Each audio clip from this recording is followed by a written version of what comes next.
I usually try to portray a positive message about the benefits of growing your own food at home, but there is maybe somewhat of a hidden reality of having a large food garden that I'm probably guilty of not openly showing as often as the fun and fantastic highlights. G'day, I'm Mark from Self-Sufficiency, and in this video I'm going to explain what I think is the hidden reality of having a large food garden, so that those dreaming about an acreage lifestyle, growing your own food, can really understand what you are getting into. And as the sun comes out, let's get into it.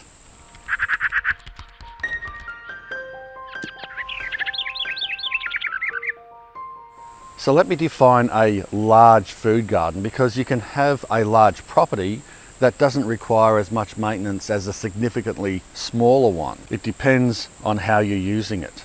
But I would say any property with 100 square metres of veggie garden and around 50 fruit trees with an overall space exceeding an acre could be considered large for the purposes of this video. Our main veggie garden dimensions are 12 at the front by 30 long in a basically rectangular type of area, which is 360 square metres altogether on a 3-acre block with a growing collection of around 150 fruit trees. And that's not just our orchard there, but that's also anywhere we can fit them, around the front, down the back, around the sides, everywhere. That's a lot of garden to look after, and it's true that when you are on top of your garden and you're not doing any special extra projects, maintenance can be as little as a few hours per week. Although we are talking about a perfect world, and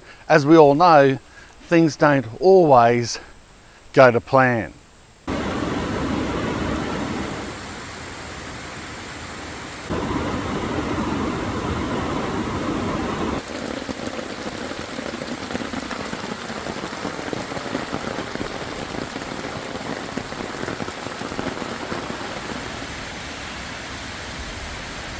So let's go for a walk around and I'll explain some of these things and the effect it has on our usually well-kept self-sufficient property.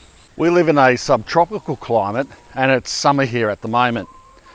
And that's fine, that's good. You can grow a lot of different things through summer, and the chickens are in this nice shaded area, which is deliberately why we put them down the back here, so that they could have a bit of relief from the harsh sun. And I've completely fenced this in. This inner fence, which is about, I don't know, 3/4 of an acre or so, has an outside property boundary fence about 10 metres away from it as well. So there's a number of fences in here that you have to maintain. And when you have things like this massive thing here fall over in our latest summer storm, it causes a lot of problems. In this case, you know what? It just missed both fences and fell right into that corner. It couldn't have fallen in a better spot.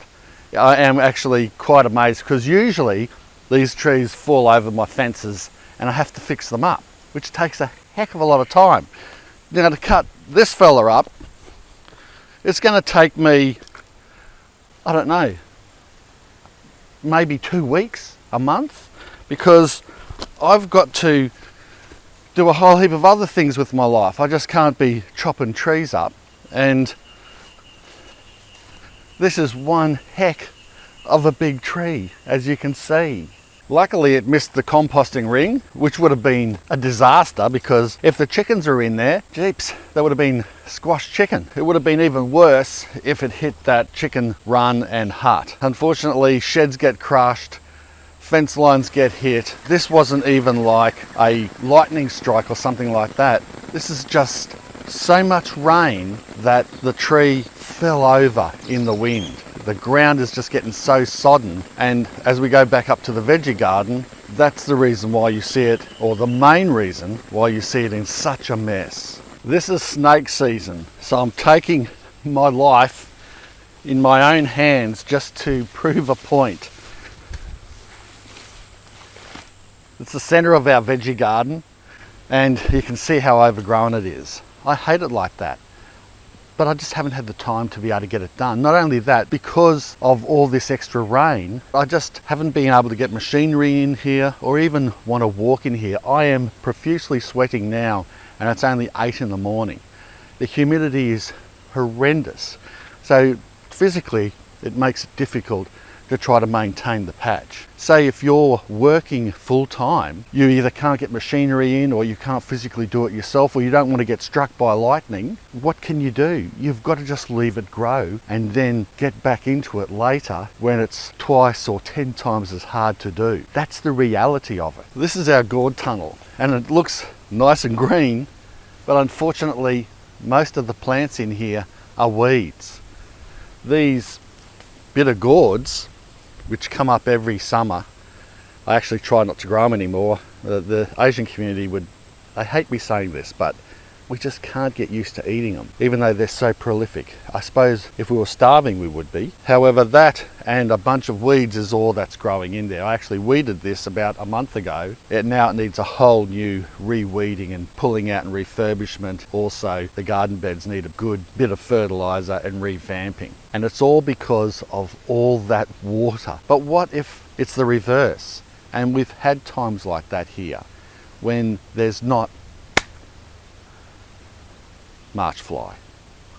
I got him too. What about those times when there's not enough water? And we've been through drought here too. It is as bad. You're either carting in water, you're constantly watering, you're trying to find water, trying to keep water up to the plants. It's not easy either. You're trying to individually spot maybe fruit trees so that you're not wasting too much water. These things take a heck of a lot of time. In those extreme weather situations that come along, well then you've got to be prepared to spend a lot more time maintaining and keeping your garden alive. Corn usually loves the sunlight and all the rain, but in this extra humidity and heat this summer, even the corn is suffering. It's not growing as good as it could. I don't know if you remember, but a few videos back I did a refurbishment and I compared commercial products in this bed versus natural products in this bed, and I wanted to then grow the same crop in both of those beds to see the comparison. Well, at the moment both of them are growing equally as bad. Let me take you in closer. Let's talk a bit about pests and disease. See here, these leaves are getting smashed. You've got caterpillars, mainly grasshoppers. This extra humidity and terrible weather has created a boom in grasshoppers, and it doesn't help that the place has too many weeds in it, because that also harbours and attracts pests to your garden. And no matter how organic you are, sometimes you just can't help it. You're going to find that the pests and disease multiply in your garden, which creates extra work for you trying to protect the plants or replace the plants or harvest them early, or whatever you need to do. That extra work takes up again time to get it done. Speaking of pests, horseflies don't eat your veggies like these grasshoppers are on these eggplants, but they certainly eat you, and because of all this extra terrible humid weather, they're out in full force, and it's a bugger walking around the garden constantly having to protect yourself from those terrible insects. Bite a real chunk out of your leg sometimes. These eggplants here, they're getting absolutely hammered by insects, but yeah, we're still getting the odd nice eggplant. Pick them smaller so that, you know, it gives the pests less chance to start chomping into them. Behind me you can see where we came from before, down in the chicken area. They're all out roaming around now, but luckily over the years I've been able to build the run so that when the water and the rain was hammering down, it doesn't just run straight inside the pen. I divert the water away from it, so they're all dry and we're still getting plenty of eggs. But the problem that you can face is, that's great when it's going well, but when you have sick animals, and you inevitably do have sick animals, and sometimes this type of weather can produce diseases and things that aren't usual, like heat type related diseases, bacterial diseases, or an infestation of mites. It's worse if you've got larger animals. Larger animals have bigger problems and are harder to fix because of the sheer size of them. But even just say chickens, I've had to nurse chickens back to health. Sometimes I succeed, other times I don't.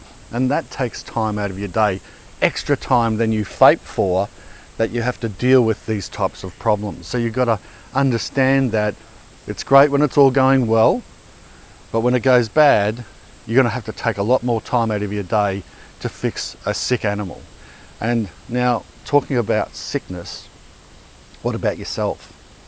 I got sick last year and I could not really work in the garden much at all for a good 6 weeks.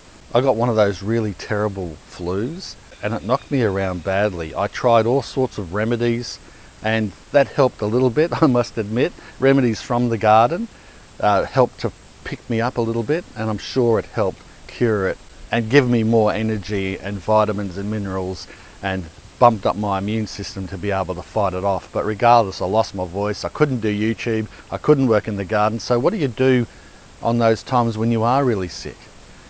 You're going to have to wait and leave your garden, go to poop like this, and then you're going to have to spend extra time cleaning and tidying it up. But getting sick is something you can't control, or if a loved one's sick, or if you've got family things that you have to do and it takes you away. Maybe you go on a long holiday and you can't have anyone maintain your property. You come back, you're going to have to be prepared to do a heck of a lot more work than you think. Yeah, in a perfect world, once your garden is all set up and you've got everything running well, a property this size can be maintained in just a few hours. Let's say with all this grass as well, it'll probably take you around 3 to 4 hours a week to keep this properly maintained. But realistically, you should allow a day out of your week. So on a Sunday should be dedicated to your garden.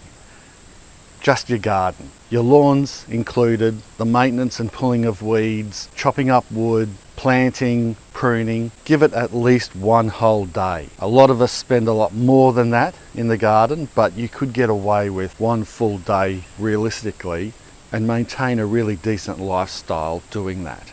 But then you must be prepared for those things that blindside you, like a big storm, like getting sick, like a sick animal, like not being able to get into the garden for whatever reason, to be able to dedicate that extra time, which I'm going to have to do now, that the weather's clearing up and the beds are starting to dry out and the ground around the beds are starting to dry out.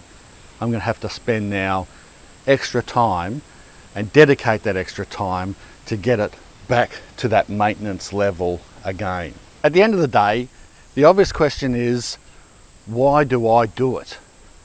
And it's not because, well, Mark, you're a YouTuber and this is your livelihood now, so that's what you do.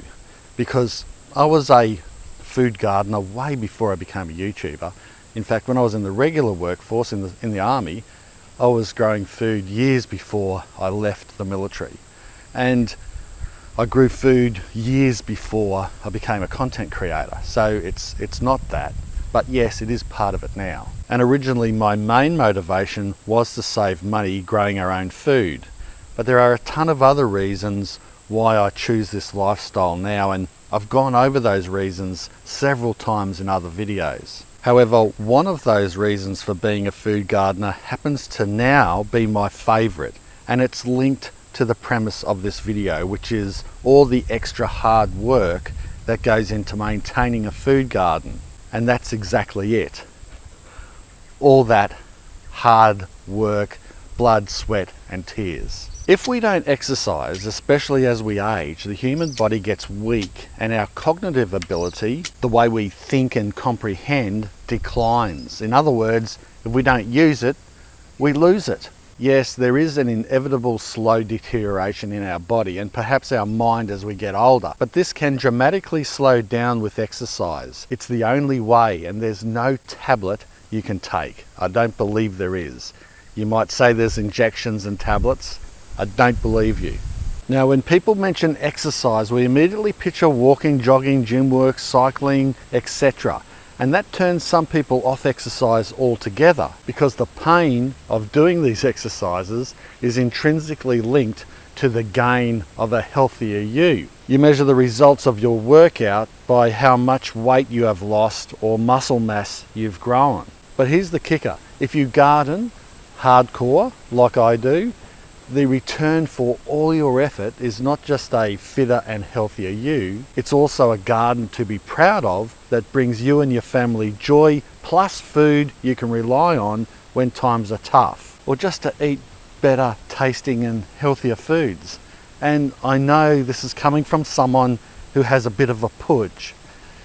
I just love food too much. It's not that I eat bad food or that I drink a lot or anything like that. It's just that I eat too much good food, but I am working on it, and I'm hoping to improve and get a better, healthier me, or lose a few kilos, over the next 12 months.